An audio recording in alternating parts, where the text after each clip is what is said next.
నమస్తే అండి బోసుకుమార్. చిరంజీవి గారు అదేవిధంగా పవన్ కళ్యాణ్ గారిని మెచ్చుకొని చిరంజీవి గారిని తిడితే, లేకపోతే చిరంజీవి గారిని దగ్గర చేసుకుని పవన్ కళ్యాణ్ గారిని తిడితే జన సైనికులు ఒప్పుకుంటారు, మెగా ఫ్యాన్స్ ఒప్పుకుంటారు అనేది మాత్రం అవ్యాఖ్యం అవుతుంది. దానికి ఆల్రెడీ ఒక ప్లాన్ నాశనం అయిపోయింది. చిరంజీవి గారిని దగ్గర చేసుకునేటువంటి ప్రయత్నం వైసీపీ పార్టీ చేసి అదే నోటితోటి పవన్ కళ్యాణ్ గారిని తిట్టింది, ఆయన విపరీతంగా అవమానించింది. మరి జన సైనికులు యాక్సెప్ట్ చేశారా? ఎవరు యాక్సెప్ట్ చేయలేదు. అది చాలా అంటే చాలా. జగన్ గారు మొదటి చేశారు, రెండోది ఇప్పుడు టీడీపీకి సంబంధించిన మీడియాను లేకపోతే టీడీపీ నాయకులు చేస్తున్నారు. బాలకృష్ణ గారు మీరు ఏదైనా అనుకుంటే అనుకోండి, నో ప్రాబ్లం. ఆయన మామూలు గెలవలేడు, టీడీపీ పార్టీ అనలేంది, ఆయన ఎమ్మెల్యేగా గెలవలేడు, లేకపోతే ఆయన అసెంబ్లీలో మాట్లాడటం తెలియదు. ఈ రకంగా మీరు ఏమైనా మాట్లాడుకోండి, మీరు ఏమైనా చేసుకోండి, నో ప్రాబ్లం. కానీ చిరంజీవి గారి గురించి మాట్లాడేటువంటి అర్హత మాత్రం ఎవరికి లేదు.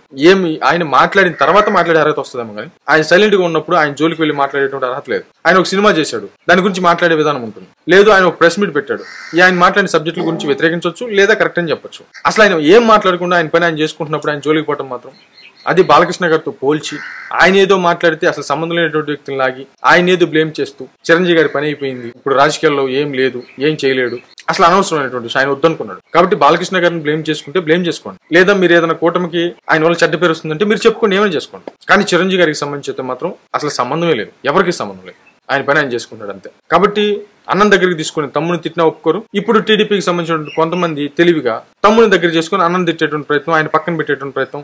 ఆయన ఏముంది, సినిమాలకి సంబంధించినటువంటి వ్యక్తి, మెచ్చుకోవడంలో కూడా కన్నింగ్. ఇది ప్రజలు గమనించుకోరనుకోవటం, మేమే తెలివిగల వాళ్ళం, మేమే మేధావాలనుకోవడం మాత్రం అవ్యాకం అవుతుంది. ఇది చాలా ప్రమాదకరం. ఒకసారి అది ఆ పని చేసే జగన్మోహన్ రెడ్డి గారు విపరీతంగా దెబ్బతిన్నారు. మరి ఇప్పుడు ఉన్నటువంటి కూటమికి సంబంధించిన ఛానల్స్ అయ్యే చేస్తున్నాయి అనేది చాలా వరకు పబ్లిష్ అవుతుంది, చాలా మంది డిస్కస్ చేసుకుంటున్నారు సోషల్ మీడియాలో. ఇది ఇలాగే కొనసాగుతూ ముందుకు వెళ్తే మాత్రం చాలా ప్రాబ్లం, లేకపోతే ఎవరు ఇష్టం.